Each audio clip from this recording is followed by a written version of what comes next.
Welcome to the MasterMINed Club, your ultimate gateway into the world of Bitcoin mining. Whether you're just starting out or looking to scale your operations, our vibrant community of like-minded enthusiasts is here to support you every step of the way. Join us for weekly sessions led by industry pros, where you'll exchange ideas, brainstorm strategies, and stay motivated on your mining journey. From heat management to site optimization, our monthly deep dives cover the technical know-how you need to succeed. And with access to our entire back catalog, you'll never miss a beat. But that's not all. Our members enjoy exclusive one-on-one sessions with veteran miners, plus direct access to special pre-sales and insider opportunities at Bitcoin Mining World. Ready to take your mining to the next level? Join the MasterMINed Club today and secure your spot in the future of Bitcoin mining. Visit bitcoinminingworld.com or scan the QR code now. And now back to the show.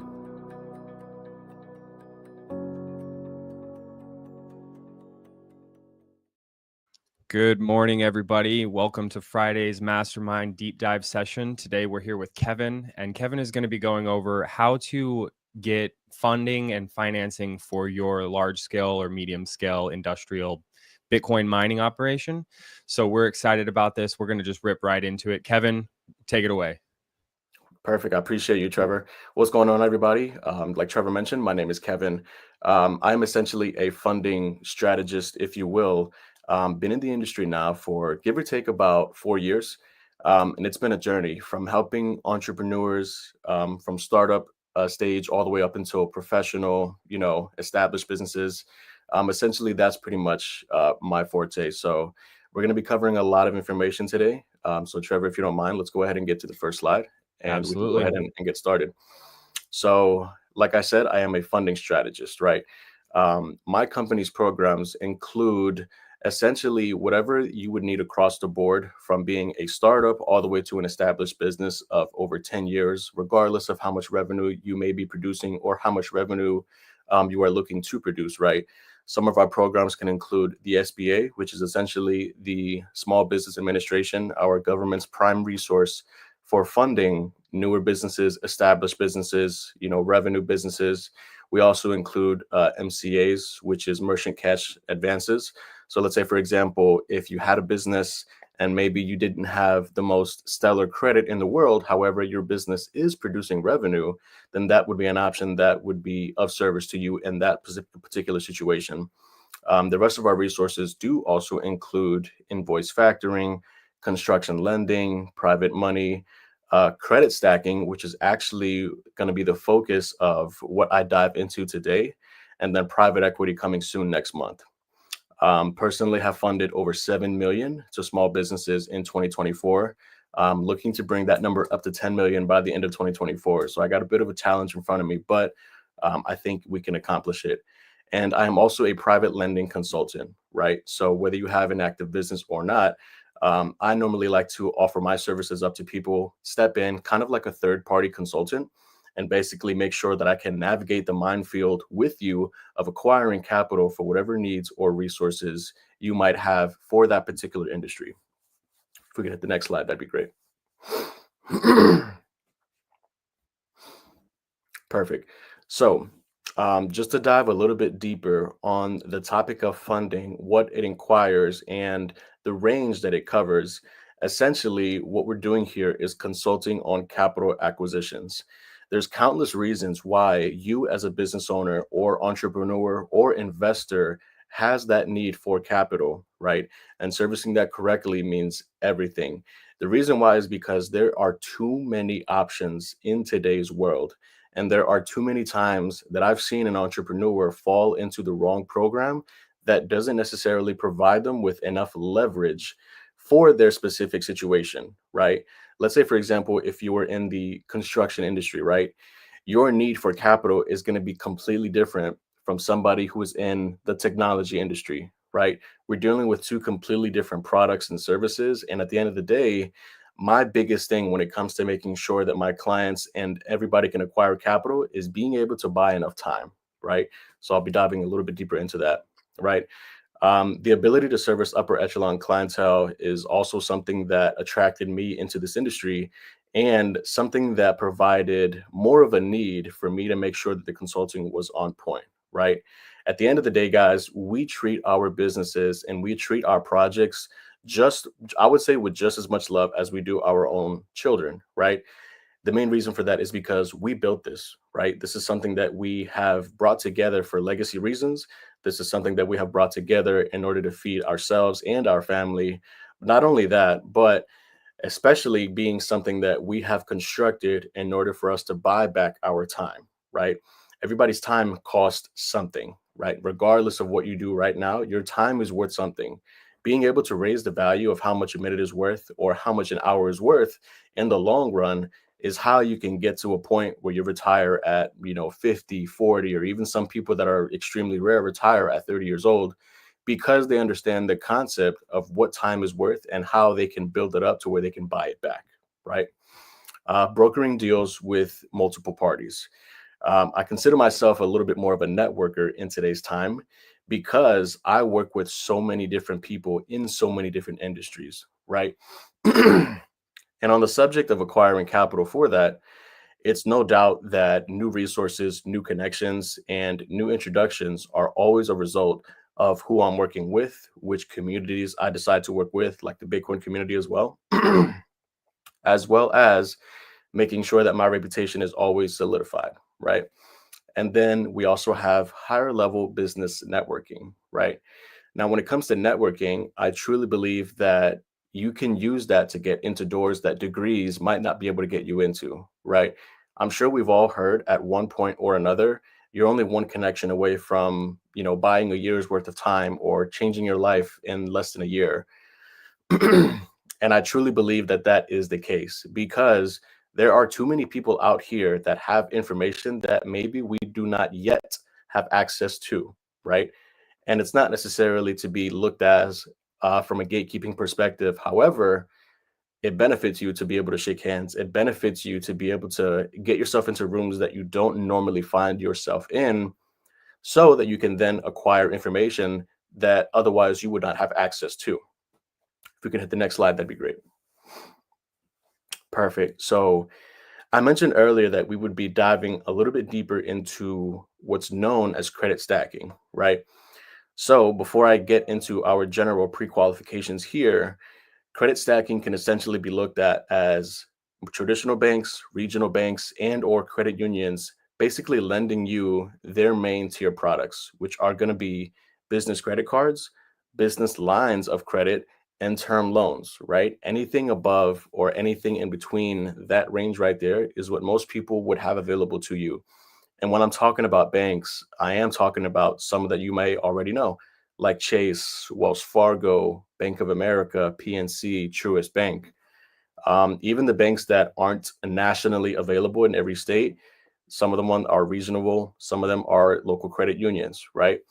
So on that subject, some of the general pre-qualifications that I like to put together for a lot of my clients falls under their personal credit profile.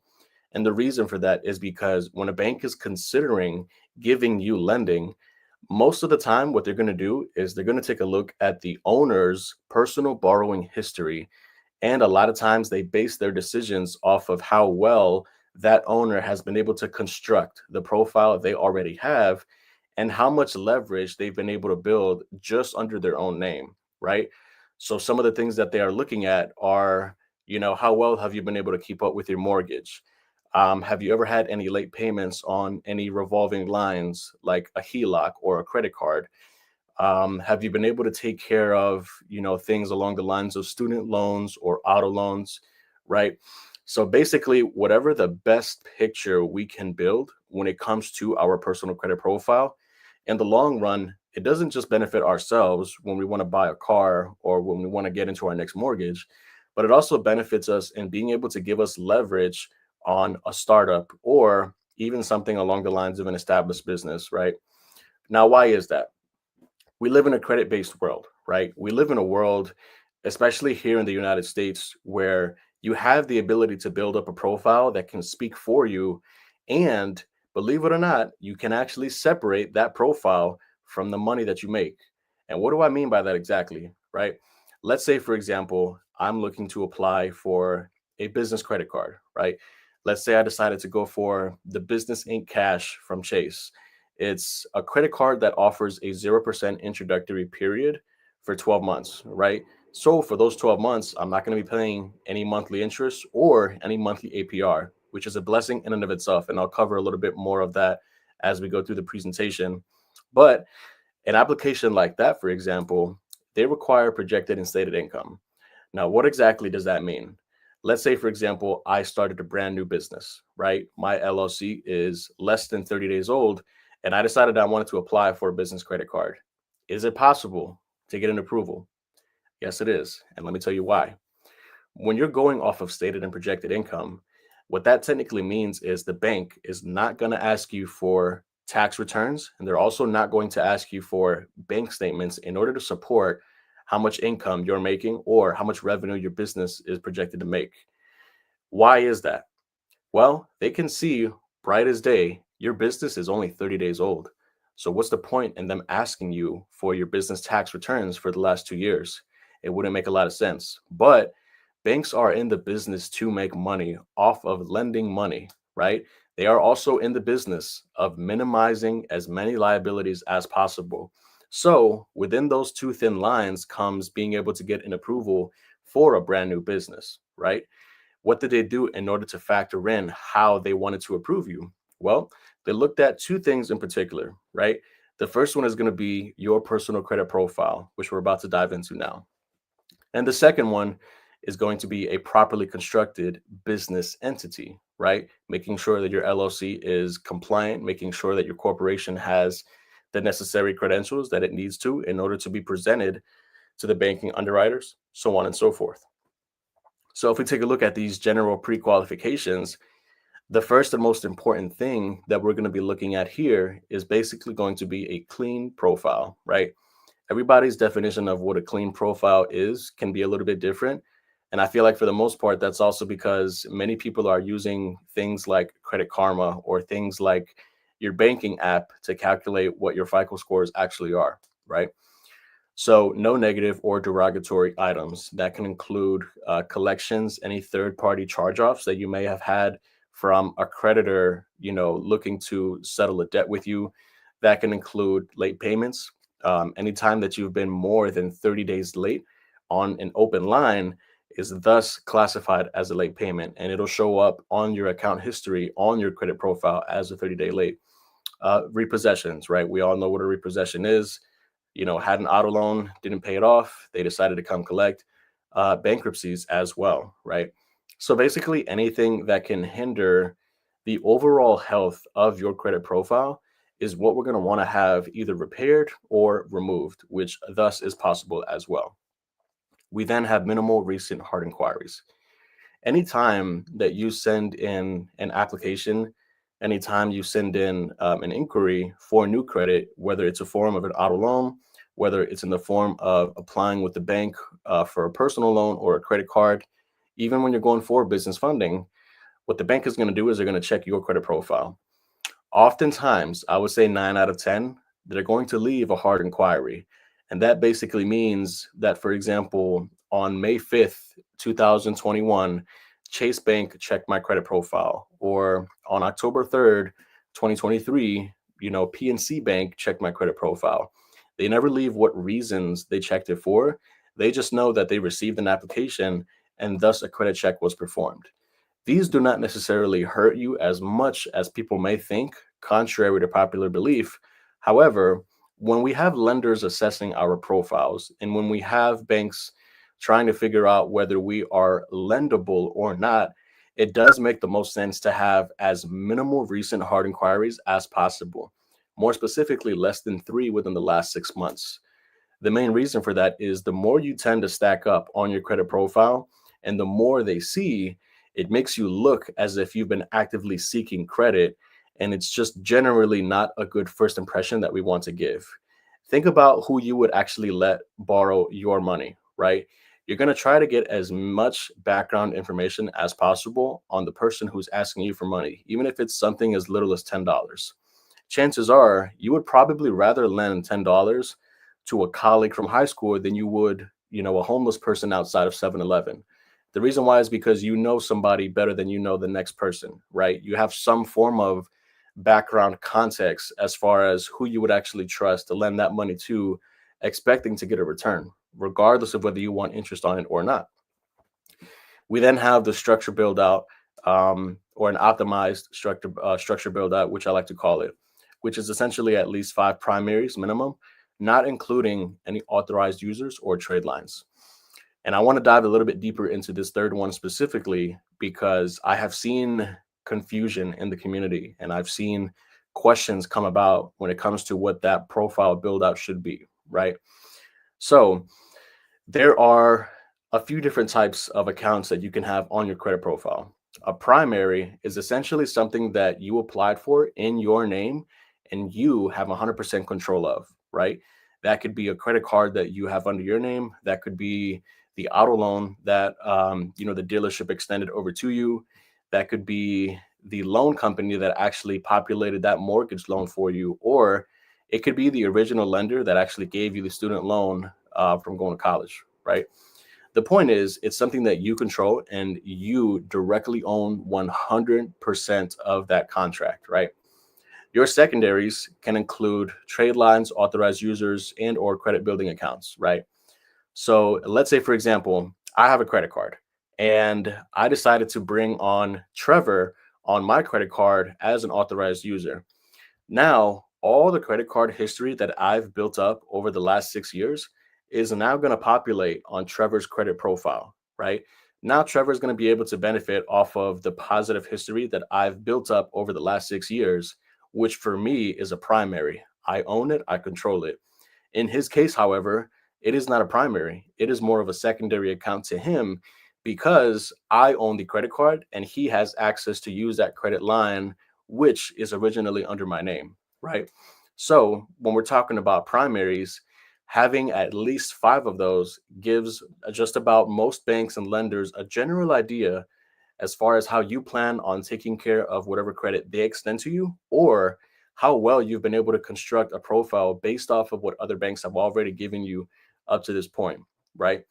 These secondary accounts can still be beneficial and they can still be used to help you grow credibility with your credit profile. However, at the end of the day, we want to build as much strength internally as we can. The main reason why is because nobody's going to be able to represent you better than you can represent yourself. And you can apply that to every aspect or every area of life. But at the end of the day, you are your best representation of yourself. And then finally, we come down to low utilization. So when we're talking about utilization, what I'm specifically emphasizing on is credit cards, right? So when you have anything above 30% utilization on your open credit cards, what the bank and lender is going to do is they're going to consider that to be higher utilization, right? They don't want to necessarily see that you've tapped so much into the available credit you already have under your name. And the main reason why is because we're only in front of them to ask for additional credit or to ask for additional resources, right? How much sense would it make, or how good would we be able to make them feel about the resources we're asking them for if they see we've already tapped out our own, right? Any personal credit cards that you have are always meant to be at least under 30% utilized relative to the total credit line that you actually have available to you. That's something that gives them a good feeling. That's something that makes them see or makes them feel like you don't necessarily need credit, which thus makes you a more attractive, lendable applicant to actually extend that credit to. If we can hit the next slide, that'd be great. So I wanted to bring on a few case studies for you guys so that I can really paint a visual picture of who exactly is getting approved for resources like this and how, right? So here we have Jesse. Jesse was able to obtain a total of $105,000 at 0% interest business funding through the first 2 applications in less than 2 weeks, right?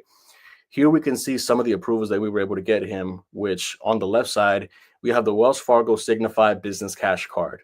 This is a brand new product that Wells Fargo released 6 months ago, and it's essentially an entry-level business credit card that offers you 0% for 12 months.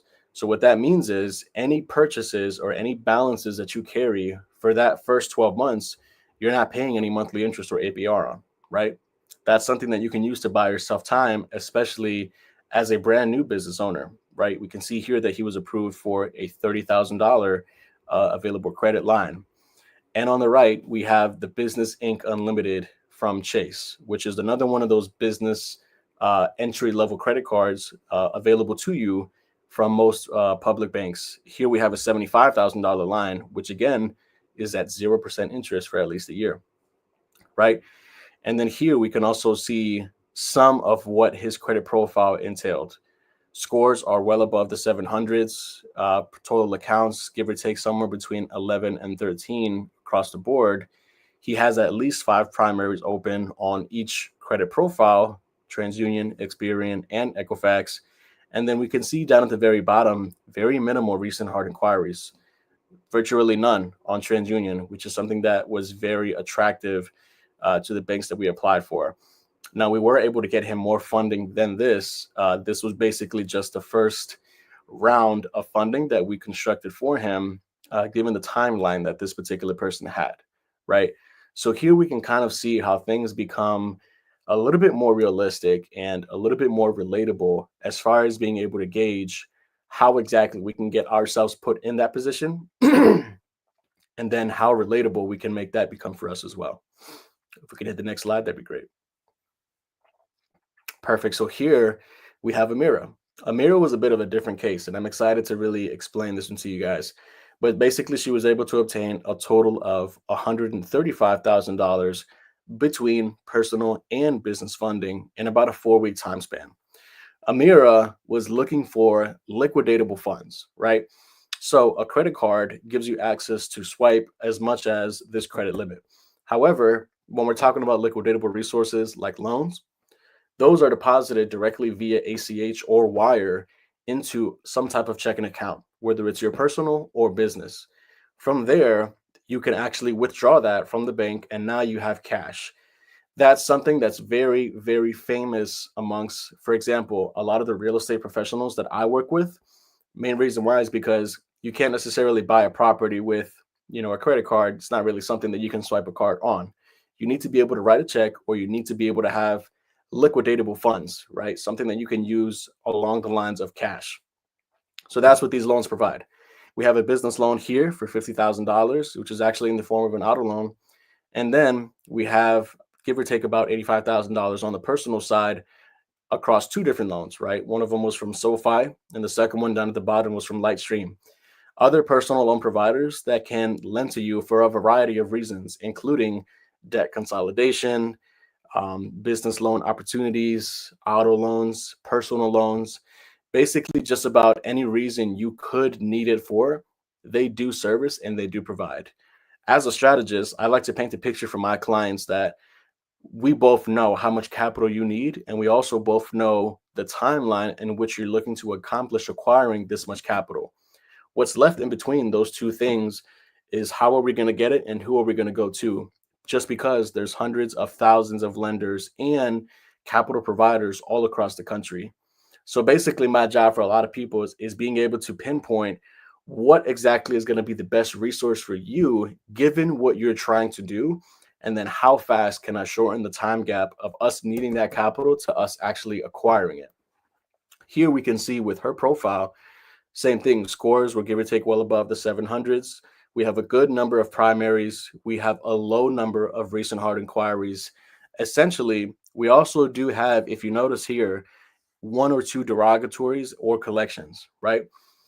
In my opinion, what I like to strive for is making sure that we are clear or free of as many derogatory items as possible. In this case in particular, however, this woman actually had something back from, I believe it was 2018 or 2019, right? It was just 1 or 2 for that year. We are in 2024, right? So when we're talking about being able to assess files that may or may not have certain derogatory items on it, the timeline of those items comes into play very directly, right? You would emphasize a lot more on a late payment if I had it this year as if I had it 5 years ago. it would just make so much more sense to emphasize and to give so much more importance on something that's recent versus being 5 or 6 years ago.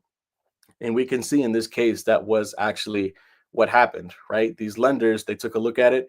They saw that something had happened back during like the time that we were going into COVID. They didn't really give it too much importance because it wasn't recent and because they can see that all the history after that was not only positive, but it was also enough to be able to stand on its own 2 feet. And that's exactly what we've been able to see with many of our clients and much of who we have been able to service today. If we can hit the next slide, that'd be great. So this is actually one of my favorite case studies. Anthony was actually able to obtain a collective of $188,000 in 0% interest business funding through round one within a 3-week time span with this profile structure below, right? As we can see here, utilization is extremely low, give or take about 5%. His open accounts are about 6, and average age and oldest accounts are well above 10 years. This is another thing that a lot of people don't necessarily emphasize enough when it comes to being able to see what are my chances of being approved for new credit or for business funding credit opportunities. Your age plays a huge factor, right? And the reason why is because I can tell so much more about you just off of your age than I would be able to almost any other factor, right? A lot of that comes down to how long you've had your accounts. And one of the biggest things that affect that as well is new accounts that you've either applied for or new accounts that you've recently gotten approved for. Anytime you add new resources onto your profile, the average age across the entire build out, it becomes smaller and smaller, or I shouldn't say smaller, I should really say younger, just because you have older accounts and then you have new accounts being put together to bring about an average. That average is going to be very key when it comes to being able to determine what you can get approved for and who can actually give you the resources that you're looking for, right? This goes back to us being able to realize most of what we're going to get approved for or most of what we're applying for will entail our personal history being brought onto the table, especially when it comes to being the majority owner of a business, right? Now let's give a different scenario here. Let's say, for example, I have a business, but I have 2 business partners, right? And let's say I own 40% of the business and my 2 business partners own 30 and 30, right? So they own 60%, split evenly amongst them, and I own 40%. Let's say we decided to apply for a line of credit through PNC Bank, right? What's going to happen here is since we have 3 different owners, everybody's personal borrowing history may be brought onto the table, right? And let's say, for example, I don't have the best history, but one of my partners does. It makes sense for me to do whatever I can to lean onto that second or third partner as much as possible. And the reason for that are actually 2. Number one, they have less time needed in order to make a decision formally on how much they're going to approve our company for and at what terms. And number 2, the underwriting timeline dramatically gets decreased when they have 1 borrowing history to consider versus 3, right? There's so many factors that come into being in a business with multiple partners and being able to access lending on a scale like that, regardless of whether you are a startup or whether you are an established business of 5, 10, 15, or even 30 years, right? And a lot of times I believe in being able to create not only the best picture for yourself, but for your company as well. Your identity is protected by your social security number. Your business's identity is protected by the EIN number, right? That's basically your business's version of a social. That's their tax ID. A lot of times you're going to be in pictures or you're going to be in scenarios to where you have to bring them together, but at the same time, across the board, it makes sense, so much sense to take care of both of them individually, right? My closing thoughts and some of my closing myth busters that I want to give to you guys as well. You may have heard that you have to build business credit in order to access business funding. And I am here today to let you know that that is simply not true. I've been able to fund clients with LLCs or corporations as young as 3 days, 7 days, 30 days, no prior business credit built. And the main reason why is because of what those 2 points are that they look at, which is your personal borrowing history, thus your personal credit profile for whoever the majority owner of the business is, and the construction of the corporation itself. What industry is it in? Is that industry a high risk industry for the bank you're working with?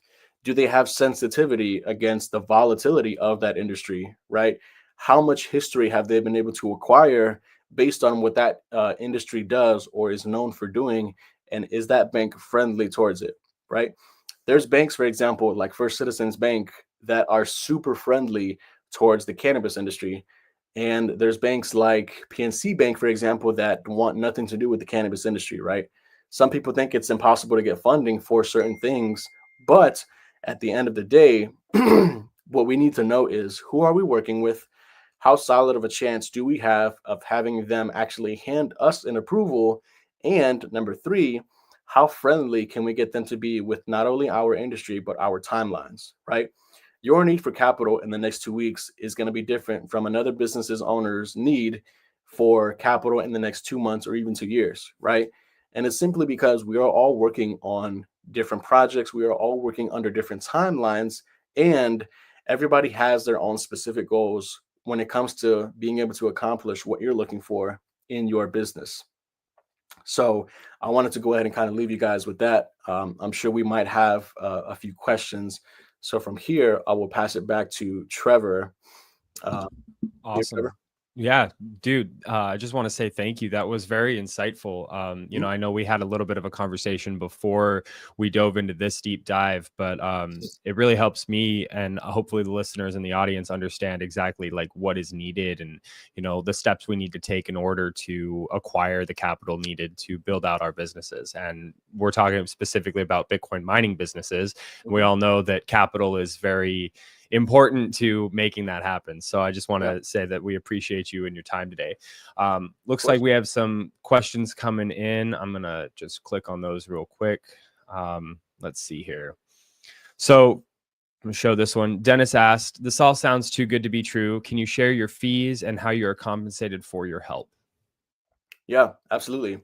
So there's two major models that you'll find amongst most funding companies. And I like to make sure that my clients are given the options of doing whatever is best for them, right? So on one side, you may have an upfront consulting fee based on how much capital you're looking to raise. And that will normally result in somewhere along the lines of 2 to about 6% of that total amount of capital after it's been acquired, right? But that's in the form of an upfront consulting fee, right? So let's say, for numbers' sake, for example, if you were looking to accomplish, applying for 100K, right? Normally, most companies have a performance-based fee or a success fee, if you will, right? That fee can range anywhere from 5 all the way up to about 25%. My company's performance-based fee is 10%, right? So let's say, for example, that same $100,000, if you were looking to acquire that, but you didn't want to pay any deposits, any upfront consulting fees, it would essentially just be a 10% success fee after you've acquired that capital, which can be either wired or invoiced. If you didn't want to do that and wanted to kind of give yourself a bit of a discount, then there would be some type of discounted upfront consulting fee, if that makes sense. Awesome. Thank you very much. Absolutely. So Peter asks, how much capital should someone start with? This is a good question.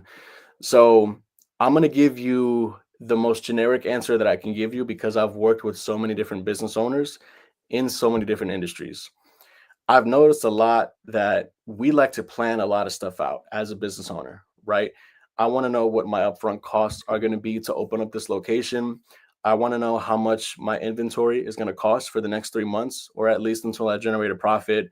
Or let's say, for example, I need enough capital to make sure that I'm just simply going to be in a good position, right? That number is going to be different for everybody, right? My best advice when it comes to trying to figure out how much capital you're looking to raise is look at what kind of a result you want to get, right?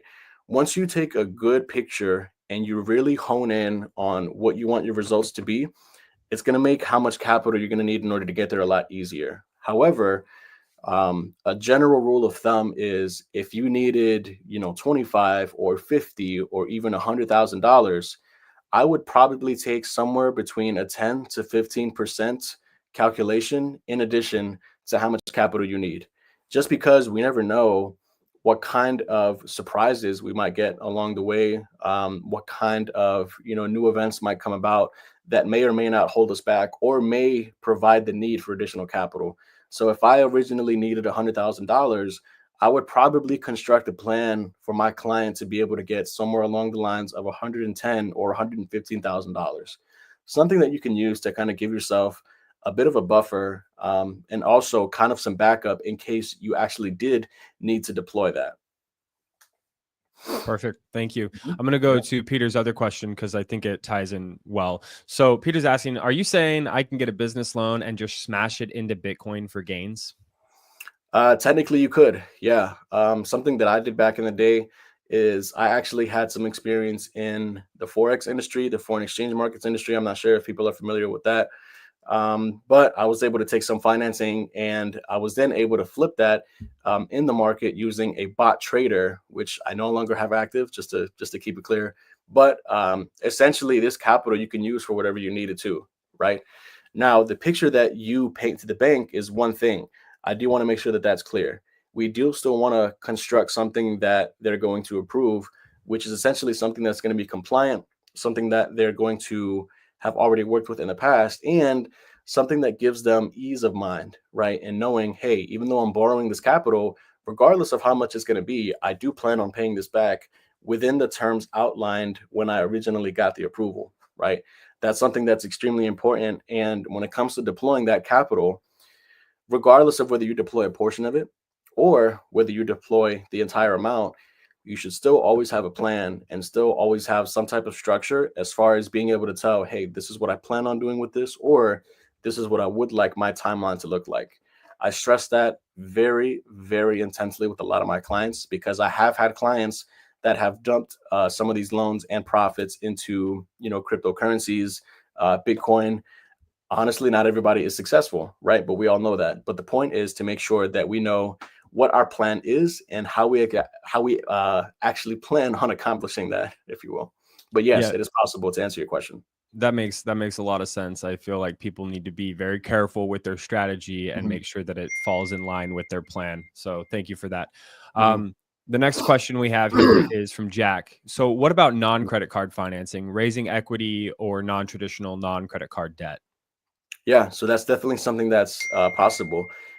Earlier in my slideshow, there was a slide that kind of outlined some of the programs that we had outside of credit card stacking. The reason why I emphasize it so much is because that's probably one of the easier resources to acquire if you're a new or established business. But if you're looking for a lump sum, there's definitely, you have the SBA, you have MCAs. We do have some private lenders and even private equity lenders that are always looking to fund brand new businesses. Once we get on a conversation, what I can do is I can just kind of dive a little bit deeper as far as what you're looking to do. And then if it makes sense for them, we get put in contact. And then from there, I'll basically help you come up with a business plan or the best way to explain what you're looking to do so that way they have the best possible chance of approving you or actually lending to you. Not all lenders are banks or institutions. A lot of them are people just like you and me. If you have a spare lump sum of money and you're looking to get a return on that, those are the people that we go to see if they can fund, the newest real estate development or a startup in an industry that is not as famous as we would like it to be. Right. So those are definitely options that are on the table. The process for them is a little bit different, as you might be able to tell. But the availability for it is there. Absolutely. Awesome. Thank you very much, Kevin. So our Yep. next question comes from Cade Peterson. So for some of my big projects, it takes a few months to get things rolling. How are lenders with that delay? Do they care about revenue inflow? Also, are Mhm. any lenders taking BTC as payment? Great question. Well, great questions. Right. So a lot of times when it comes to accessing funding, whatever game plan we have, and when I say game plan, the timeline that we have is extremely important, right? There are lenders that will take delayed payments or deferred payments Not all of them will, though, right? It is a more rare case because most lenders are going to want to see, at the very minimum, some type of minimum monthly payment as soon as that clock starts. And that could generally be 30 days after you get approved for something, regardless of what balances you're actually carrying, right? On the back end, there are a few lenders that I do know that take BTC as a payment.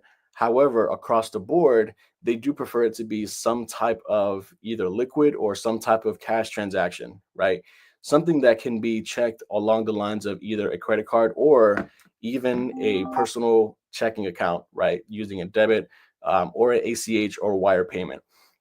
It's not too often that I run into a lender that will take BTC as a payment. But if we're dealing with something along the lines of a private money lender or even a hard money lender, you'll have a higher chance of them being able to take that as a foreign payment. Thank you. Mhm. So the next question comes from Peter again. So beyond getting the capital, what would be the biggest hurdle for most miners just starting out? Where should money go first?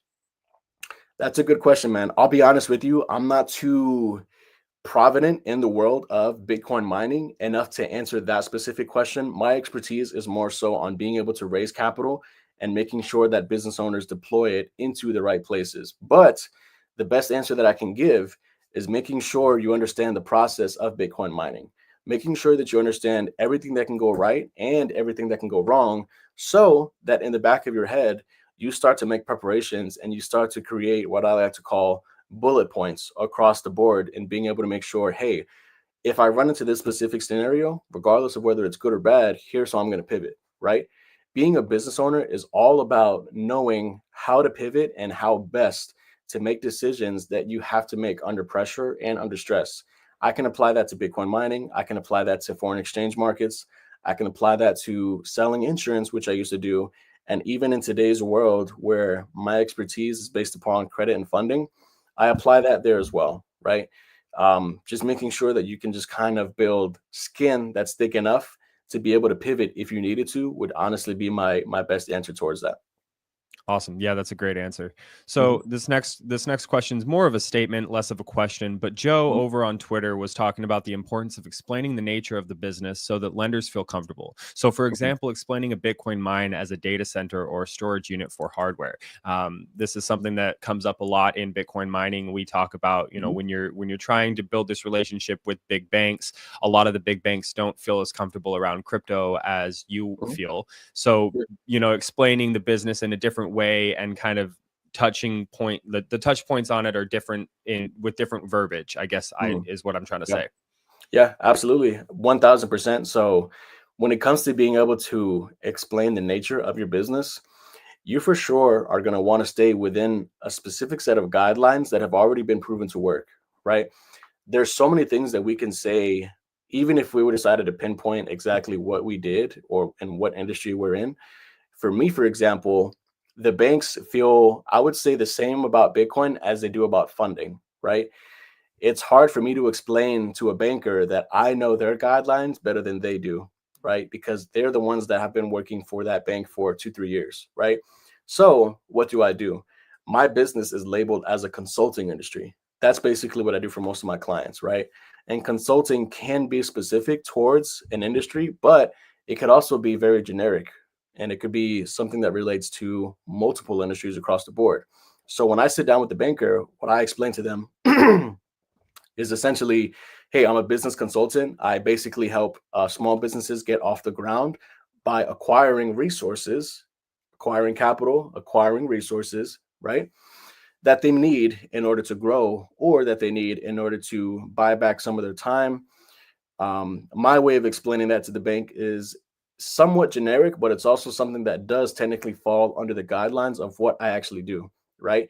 So for a Bitcoin mining company to be able to label that as like a data storage center, or to label that as like a tech startup or something like that, it would technically fit into the guidelines of what you're actually trying to access. So yes, that's definitely something that I work on with my clients one on one.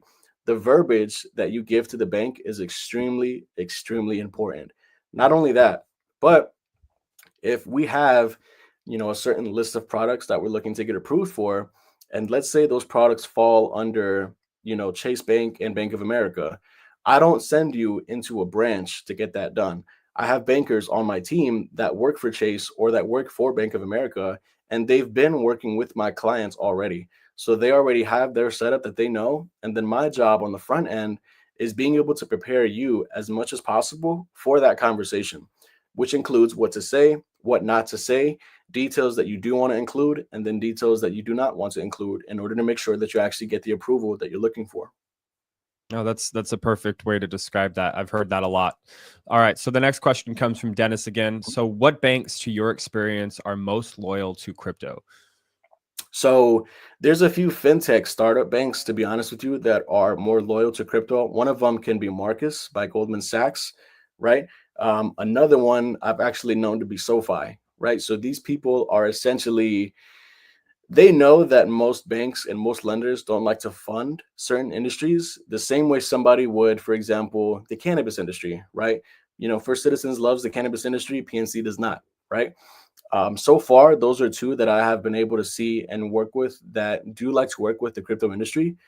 The guidelines for how they decide to work with you can always be specific depending on what exactly you're doing and what picture you paint for them, right? The cryptocurrency industry is honestly very wide with a number of coins that we can't access here in the States that you could access in other countries, right? Depending on what your carrier is, right?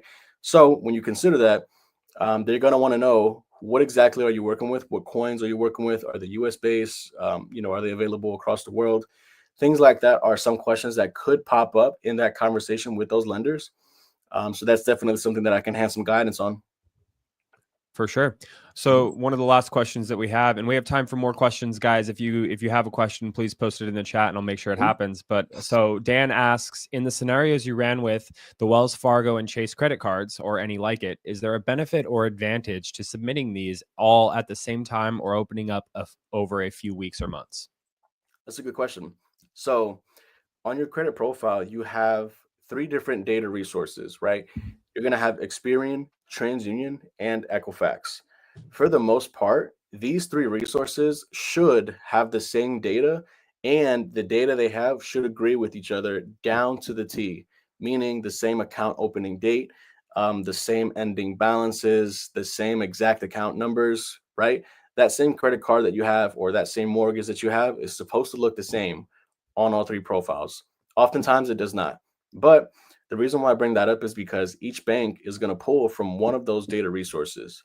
Chase Bank, for example, they're known to pull from Experian, and in certain regions in the country, they'll pull from TransUnion, right? American Express, they're known to pull from TransUnion, and depending on where you're at geographically in the country, they may also pull from Experian. Truist Bank, for example, they always pull from Equifax, right? So on the back end, with the data that we've been able to collect and the clients that we've been able to service, we've built up, give or take, a Rolodex of data, including what bank or what bureau a bank is going to pull from, what data resources they're looking for. And a lot of times that matches up, give or take, depending on where in the country you're at, right? So the benefits of that would be if you have two different banks and you know for sure that they pull from two different data resources, then it wouldn't be a bad idea to apply at the same time. Either way, they're not going to see it because one of them is pulling from Experian and the other one is going to pull from TransUnion. Those are two completely separate profiles. Now, let's say if you had the same two banks, but they pulled from the same data resource, the first one that you deploy, they're not going to see any previous application history. The second one you apply for, however, they'll be able to tell today's November 8th and on November 6th, you applied for a different bank that pulled from the same bureau. That may or may not be a reason for them to give you less capital because it's too soon for them to be able to tell if you've gotten approved. All they can see is you've already applied with somebody else. We don't know if it was successful or not because it was literally just 2 days ago, right? So that's something that you want to be able to consider and keep in mind when you're applying for multiple resources at the same time. When it comes to national banks, regional banks, and local credit unions, it's relatively pretty predictable. When it comes to the government, private money, MCAs, basically any third-party resources that you're looking to access lending from, that's where it kind of gets like more unpredictable. We don't know who you're going to pull from because we don't have enough data to supply that. Awesome. Yeah, thank you for that. Yeah. So this next question comes from Ivan. So Ivan asks, what's the difference between seed funding, Series A and B, comparing to credit loans? Yeah, got you. So depending on how you classify your corporation as, and depending on what stage you're in, different forms of raising capital are going to be applicable to you, right? So seed funding for me is definitely anything along the lines of startup funding. Just think about the connotation of planting a seed into the dirt and waiting for it to grow into a plant, a flower, or a tree, right? You want to be able to make sure that you have your bases covered, and the types of capital acquisition that you can have for seed funding are always going to be different from a Series A, a Series B, or whatever other capital acquisition you could actually come to the table for on your business, right? If you have a company that's going public, for example, and we start getting into the topic of IPOs, so on and so forth, your Series A and your Series B are basically going to be different rounds of being able to support whatever public acquisitions you're looking to do. That would be more so something that's applicable for a company that is either going public or something that has different forms of equity, kind of like Spiderweb with different owners. That's where you get into having like your chair board of members and stuff like that, right? Most people, I do recommend that you keep the structure of your company as simple as possible, as long as possible, right? You want to be able to make sure that you've had enough simplicity to grow consistently until you do get to a point to where now you have to expand. Maybe you have to change the structure of your corporation.